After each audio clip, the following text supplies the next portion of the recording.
124편 1절로 125편 5절까지 말씀이 되겠습니다. 먼저 124편 1절입니다. 이스라엘은 이제 말하기를 이렇게 말하라, 그런 뜻이 되겠죠. 여호와께서 우리 편에 계시지 아니하셨더라면 우리가 어떻게 했을까라고 하라는 겁니다. 그러면서 이제 쭉 나옵니다. 여호와께서 우리 편에 계시지 않았더라면 어떤 일이 벌어졌을 것인가. 사람들이 우리를 치러 일어날 때에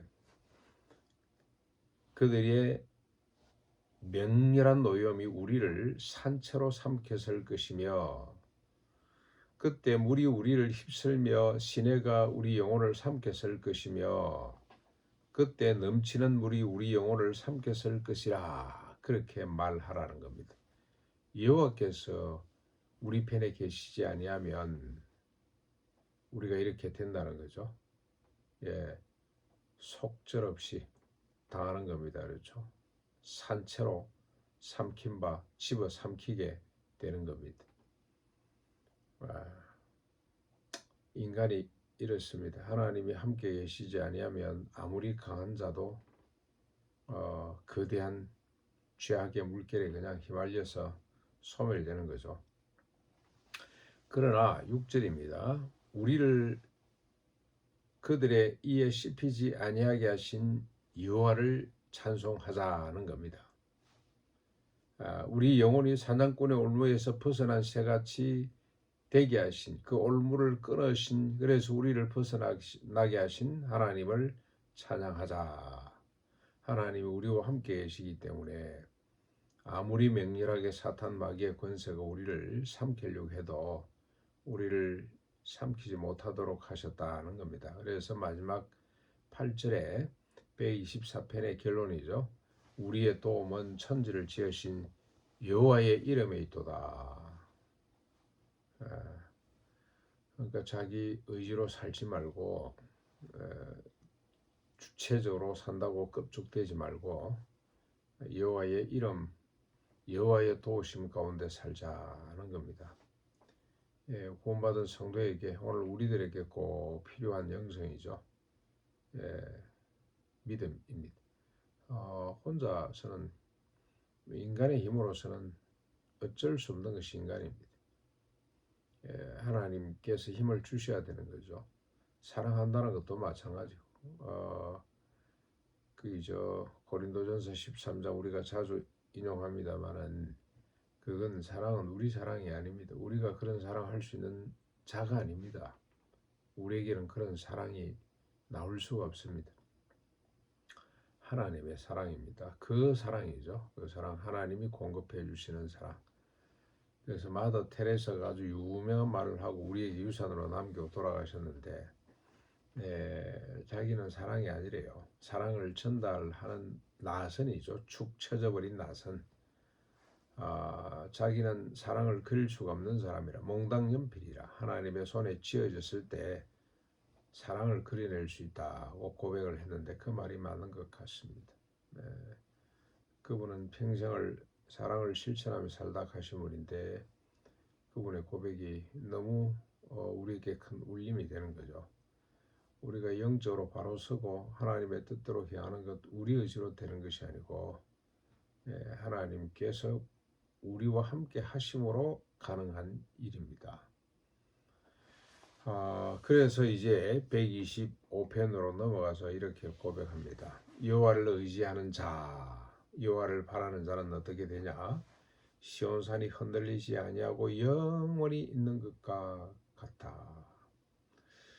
우리가 이 치악산을 바라볼 때마다 늘 느끼는 생각입니다. 이 치악산이 신라시대 때도 있었고, 통일신라시대 때도 있었고, 사원사처럼 몇 번이나 충건이 됐겠습니다만, 사원사절이 있는 것처럼 그 전보다도, 훨씬 전보다도 그것으로 올라가면 하나님이 천지를 창조하실 그때에 있었던 산이 아닌가.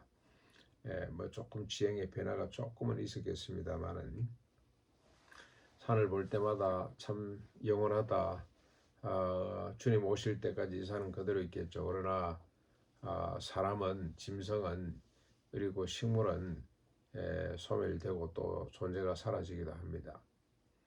산에 영혼이 있는 것처럼 여호와를 의지하는 자는 산이 흔들리지 않고 그 자리에 그대로 있는 것처럼 그렇게 흔들리지 아니하게 될 것이다. 반면에 여호와를 의지하지 않으면 흔들린다 이 말이죠. 흔들립니다. 순간적으로 흔들리고 조그마한 스트레스를 받아도 그냥 좌절하고 분노하고 무너지고 자빠지고 실망하고 이게 우리의 모습이죠. 여호와를 의지하는 자는 그러나 영원히 흔들리지 아니하는데 왜 그러냐?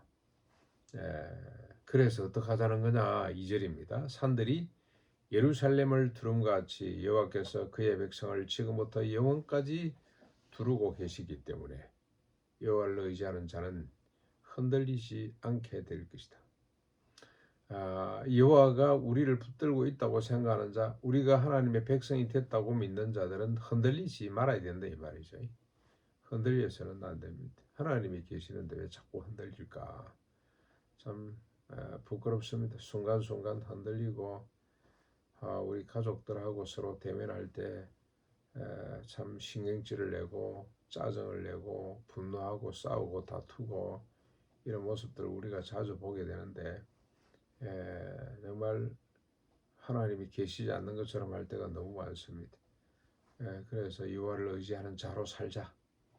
여호와가 함께 계시다고 믿는 자들은 흔들리지 말자. 그렇게 우리가 이해를 해도 좋을 것 같습니다. 3절 보시면 여호와를 의지하는 자가 살아가는 세상이 어떻게 되느냐? 악인의 규가 의인들의 땅에서는 그 권세를 누리지 못한다. 부리지 못한다. 왜 그러냐? 의인들로 하여금 죄악에 손을 대지 아니하게 하기 때문이다. 여호와를 의지하는 자가 이제는 사회적으로 어떤 영향을 미치게 되느냐? 자기 혼자 흔들리지 않을 뿐만이 아니고 세상에 악인들이 귤을 잡지 못하도록 권세를 누리지 못하도록 한다는 겁니다. 이유를 밝혔죠. 의인들이 그들과 타협하지 않기 때문에 죄악에 손을 대지 않기 때문에 악인들이 득세할 수가 없다는 거죠. 우리 정치권을 보면 이 정치를 보면 재밌습니다. 어떻게 저런 사람들이 대통령이 됐을까?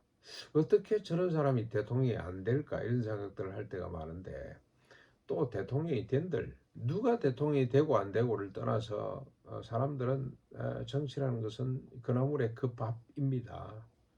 왜 그러냐? 악이 작동하는 시스템이기 때문에 그런 거죠. 그래서 우리가 정치에서 무슨 선한 것을 기대할 수가 없습니다. 처음에는 순수하고 잘하는 것처럼 국민을 섬기는 것처럼 하다가 조금 지나면 온갖 비리와 죄악들이 발생합니다. 왜 그러냐? 그들의 동기가 그렇기 때문에. 그러나 의인들, 하나님을 의지하는 자들이 살아가는 세상에는 악인들이 설칠 수가 없는 거죠. 왜 그러냐? 의인들이 하나님을 의지하고 하나님의 도움으로 사는 자들이 불의에 손을 대지 않기 때문에 그렇습니다. 그래서 시인은 이렇게 간구합니다. 4절이죠. 여호와여 선한 자들과 마음이 정직한 자들에게 선대해 주십시오. 선대해 주심으로 여호와 선한 자들, 마음이 정직한 자들이 계속 설 수 있도록 해주십시오. 이렇게 번역하는 것이 맞죠. 그러나 5절 자기의 굽은 길로 치우치는 자들, 여기 번역이 자기의 굽은 길로 그냥 굽은 길로 치우치는 자들인데 참 잘 된 것 같아요. 그들의 자기의 굽은 길로 치우치는 자들, 이게 인간의 본성이죠. 자기 욕망으로 치우치는 자들은 여호와께서 죄를 범하는 자들과 함께 다스려 주십시오. 여호와께서 그렇게 하실 것이다. 반드시 심판하실 것이다. 그러므로 이스라엘에게는 평강이 있을지어다. 하나님을 의지함으로 평강의 삶을 살도록 그렇게 촉구하는 시입니다.